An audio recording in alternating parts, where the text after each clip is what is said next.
Nous vous présentons maintenant comment vous pouvez utiliser cet outil pour aider la personne accompagnée à mieux définir son identité professionnelle. Nous ne revenons pas ici sur les fondements de la méthode déjà très largement abordés dans l'ouvrage. L'outil IP est votre support qui vous permet en tant qu'accompagnant d'orienter la personne sur un véritable itinéraire de réflexion.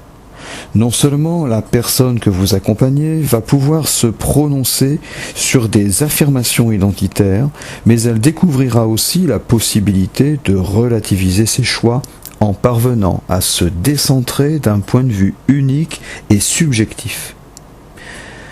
En permettant à la personne de se mettre à la place de quelqu'un qui n'a pas forcément le même regard sur la façon d'être et de conduire ses missions, nous lui offrons l'occasion de mieux argumenter son point de vue. Quand une identité professionnelle est ou a été malmenée par le quotidien de la vie au travail, il s'agit de mieux comprendre, et vite, comment une nouvelle posture professionnelle non choisie est parvenue à nous faire glisser, pour ne pas dire déraper, vers une identité professionnelle dans laquelle on ne se reconnaît plus. Vous venez de cliquer sur l'onglet ici en haut à droite intitulé « Identité professionnelle ».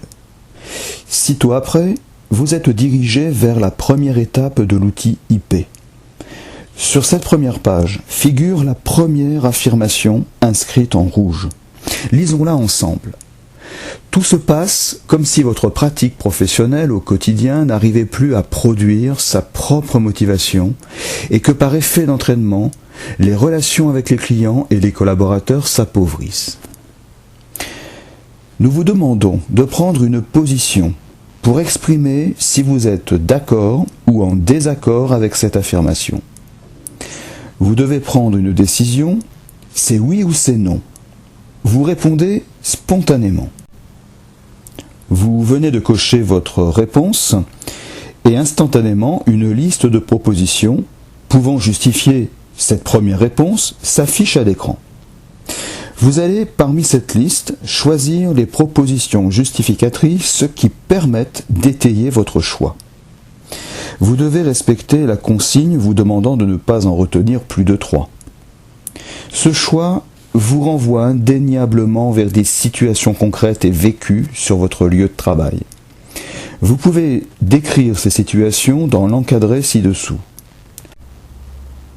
Le fait de donner des exemples concrets et surtout de les mettre en mots va jouer son rôle d'exutoire, notamment pour les situations mal vécues. A l'inverse, le même exercice pour le rappel de situations au travail parfaitement bien assumées et bien vécues renforcera l'identité professionnelle correspondante et viendra consolider votre posture professionnelle. Vous venez de faire un choix vis-à-vis d'une posture professionnelle. Vous êtes d'accord ou non avec cette première affirmation. Vous avez argumenté votre décision en vous appuyant sur des situations concrètes. Nous vous demandons maintenant d'envisager l'autre réponse, comme le préconise notre démarche, en passant sur le prochain onglet et surtout après avoir validé votre première étape. Nous vous proposons alors de tenter une nouvelle argumentation, bien que l'option de réponse choisie n'est pas celle que vous avez retenue volontairement dans l'étape précédente. Comme précédemment, vous sélectionnez parmi la liste proposée les postures professionnelles dans lesquelles vous vous reconnaissez le mieux, bien que ce ne soit pas celle que vous adopteriez spontanément. Vous tentez de rattacher chacune de vos postures à des situations concrètes en les décrivant le mieux possible. Vous remarquez ici que votre première réponse vous est rappelée. Elle est d'ailleurs entourée. L'autre option de réponse, étudiée à notre demande, est située à gauche du curseur. Il s'agit alors d'utiliser ce curseur pour venir le placer plus ou moins à gauche ou à droite. Vous le placez donc plus ou moins à proximité de votre première réponse. Plus le curseur se rapproche de votre première réponse, mieux vous vous reconnaîtrez dans cette option. A l'inverse, Plus vous déplacez le curseur vers l'option que nous vous avons demandé d'étudier, moins vous avez la possibilité de défendre la posture retenue volontairement. Vous préférez donc relativiser dans ce cas votre premier choix de réponse.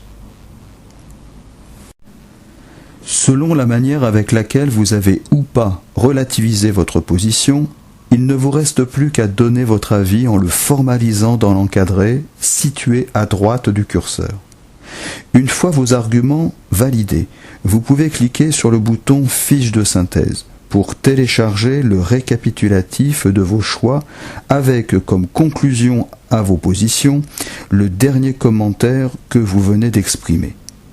Vous visualisez sur cette synthèse l'argumentaire qui est le vôtre, un rappel de votre première réponse et surtout le poids que vous lui avez accordé.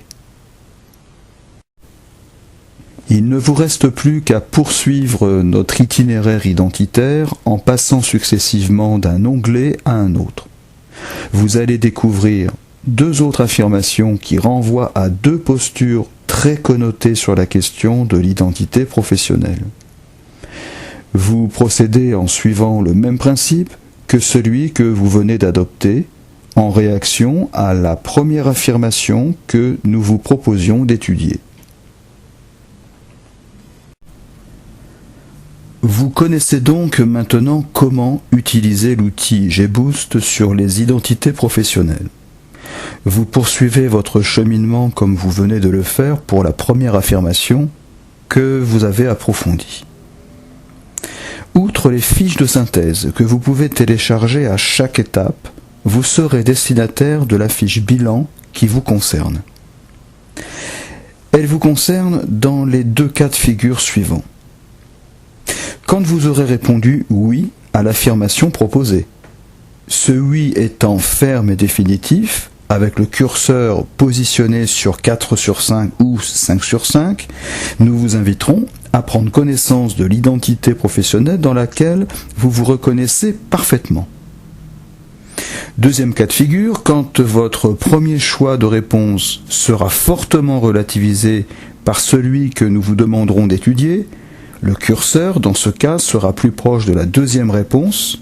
Ainsi, vous serez tenté, si vous avez répondu non, volontairement, d'étudier le oui, qui viendrait relativiser ce que vous pensiez de votre posture.